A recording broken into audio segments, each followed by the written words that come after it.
Chapter 22.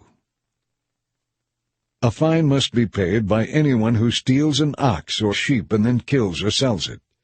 For oxen, the fine is 5 oxen for each one stolen.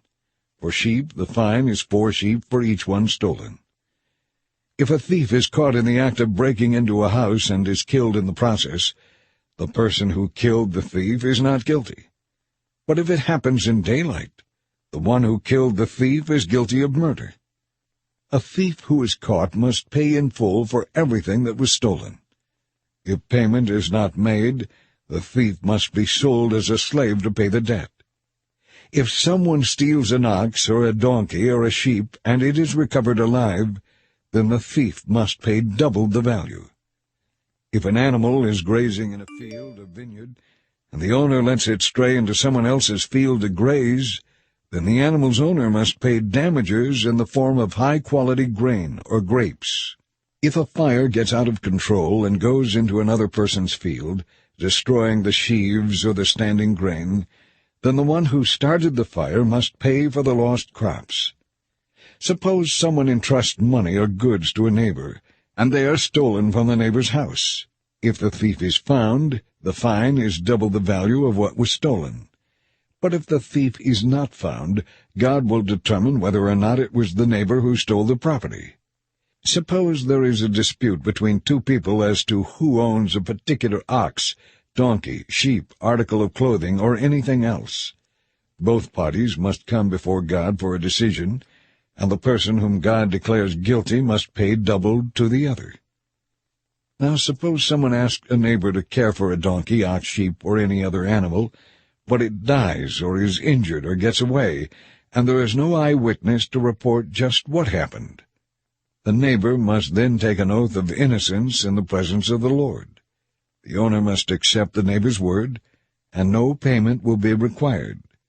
But if the animal or property was stolen, payment must be made to the owner. If it was attacked by a wild animal, the carcass must be shown as evidence, and no payment will be required. If someone borrows an animal from a neighbor, and it is injured or killed, and if the owner was not there at the time, the person who borrowed it must pay for it. But if the owner is there, no payment is required. And no payment is required if the animal was rented, because this loss was covered by the rental fee. If a man seduces a virgin who is not engaged to anyone and sleeps with her, he must pay the customary dowry and accept her as his wife. But if her father refuses to let her marry him, the man must still pay the money for her dowry. A sorceress must not be allowed to live. Anyone who has sexual relations with an animal must be executed. Anyone who sacrifices to any god other than the Lord must be destroyed. Do not oppress foreigners in any way. Remember, you yourselves were once foreigners in the land of Egypt. Do not exploit widows or orphans. If you do, and they cry out to me, then I will surely help them. My anger will blaze forth against you, and I will kill you with a sword. Your wives will become widows, and your children will become fatherless. If you lend money to a fellow Hebrew in need, do not be like a moneylender, charging interest. If you take your neighbor's cloak as a pledge of repayment, you must return it by nightfall. Your neighbor will need it to stay warm during the night.